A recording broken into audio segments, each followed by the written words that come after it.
Video ini bukan tentang rutinitas pagi yang sempurna, bukan tentang segelas lemon hangat, journaling, atau afirmasi manis di depan cermin, melainkan tentang bagaimana Anda bertahan di dunia yang setiap pagi mencoba merusak ketenangan Anda. Ini bukan tentang bagaimana menjadi produktif, tapi bagaimana tidak hancur saat kenyataan tidak berjalan sesuai harapan. Bagaimana membangun benteng pikiran sebelum dunia sempat masuk dan menjajahnya. Stoikisme tidak menawarkan pelarian. Ia menawarkan perlawanan diam-diam terhadap kekacauan. Karena yang paling menentukan bukan apa yang Anda kerjakan pukul 10 pagi, tapi bagaimana Anda berpikir saat jam masih menunjukkan 5:47 menit dan mata Anda baru saja terbuka. Apakah Anda langsung menggenggam ponsel dan menyerahkan kendali, atau menarik napas, menundukkan ego, dan bersiap menghadapi hari dengan kendali penuh atas diri? Pertanyaannya, apakah pagi Anda milik Anda, atau sudah jadi milik dunia? Halo semua,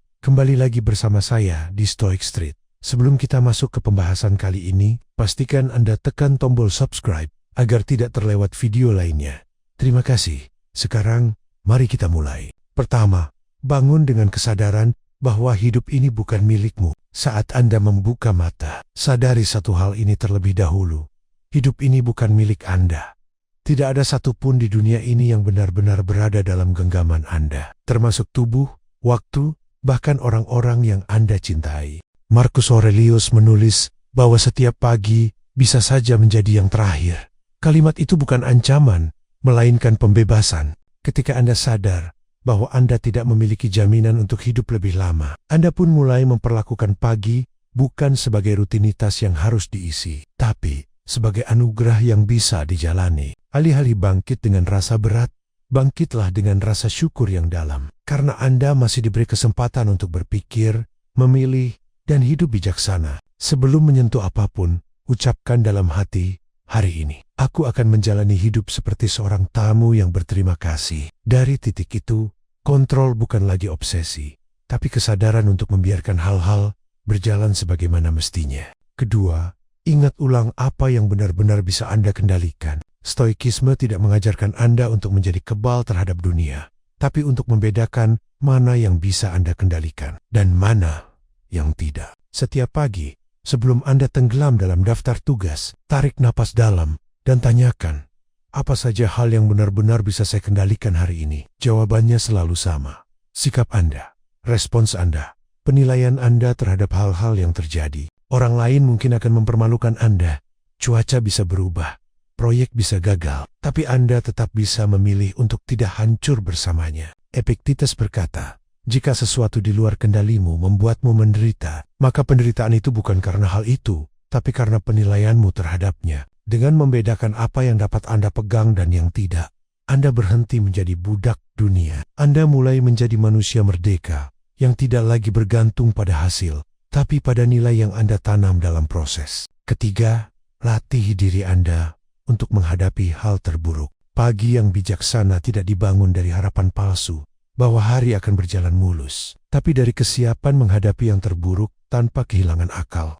Ingat konsep premeditatio malorum, membayangkan kemungkinan buruk sebelum ia datang, bukan agar Anda cemas, tapi agar Anda kuat. Bayangkan hari ini Anda akan diremehkan, dikhianati, gagal, dipersulit. Sekarang tanya diri Anda, jika semua itu terjadi, bagaimana saya akan meresponsnya tanpa kehilangan martabat saya sebagai manusia berpikir? Seneca pernah menulis bahwa tidak ada kejutan dalam hidup bagi orang yang telah bersiap menghadapi segalanya. Mereka yang melatih pikirannya di pagi hari untuk menghadapi hal terburuk akan mampu melewati hari dengan tenang. Bahkan saat yang terburuk benar-benar datang, ketegangan batin pun perlahan berubah menjadi penguasaan diri. Keempat, pisahkan dirimu dari dorongan emosi pertama. Ketika Anda bangun dan merasa malas, tergesa, atau marah tanpa alasan, jangan buru-buru percaya emosi itu sebagai kebenaran. Itu hanya sensasi pertama.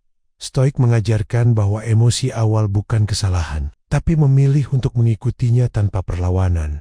Itulah bentuk kelemahan sejati. Pagi adalah waktu di mana dorongan-dorongan batin muncul tanpa filter. Dan disinilah momen penting terjadi. Apakah Anda akan menjadi budak impuls atau menjadi hakim bagi pikiran Anda sendiri? Berhenti sejenak. Amati perasaan itu. Jangan lawan dengan keras kepala. Jangan ikuti dengan buta. Tanyakan, apakah ini berguna? Apakah ini mencerminkan prinsip saya? Chrysippus menyebut kebebasan sebagai kemampuan untuk mengatakan tidak terhadap apa yang membahayakan akal sehat. Dan tidak ada latihan kebebasan yang lebih nyata daripada menolak emosi pertama yang menuntun Anda ke arah yang keliru. Kelima, tanamkan niat. Jalani hari ini sebagai latihan moral. Pagi bukan sekadar awal aktivitas, tapi awal pembentukan karakter. Saat Anda bangun, tanamkan satu niat sederhana namun transformatif. Hari ini saya akan melatih diri saya menjadi pribadi yang lebih tangguh, lebih adil, dan lebih jujur. Ini bukan tentang menjadi sempurna, tapi tentang menjadi lebih sadar. Jadikan setiap interaksi sebagai latihan kesabaran. Jadikan setiap gangguan sebagai latihan ketenangan. Jadikan setiap tekanan sebagai kesempatan untuk menunjukkan integritas. Dalam dunia yang mendorong Anda untuk bereaksi cepat, orang stoik memilih untuk bertindak lambat, bukan karena malas, tapi karena sadar bahwa tindakan yang dijalankan tanpa prinsip adalah kekacauan yang dibungkus produktivitas. Dengan niat moral yang kuat, Anda tidak lagi bangun untuk menjalani hari, tapi untuk menguasai diri di dalamnya. Jangan tunggu hidup menjadi tenang, baru Anda belajar menjadi tenang. Karena ketenangan sejati bukanlah hadiah dari keadaan luar, melainkan buah dari disiplin batin yang Anda tanam setiap pagi. Anda tidak harus menjadi filsuf. Anda hanya perlu menjadi manusia yang cukup berani untuk memimpin dirinya sendiri di saat dunia terus berteriak agar Anda mengikuti. Itulah jalan stoik, sunyi,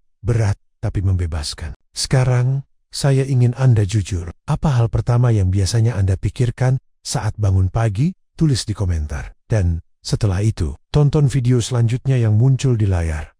Stoikisme bukan teori. Ia adalah latihan.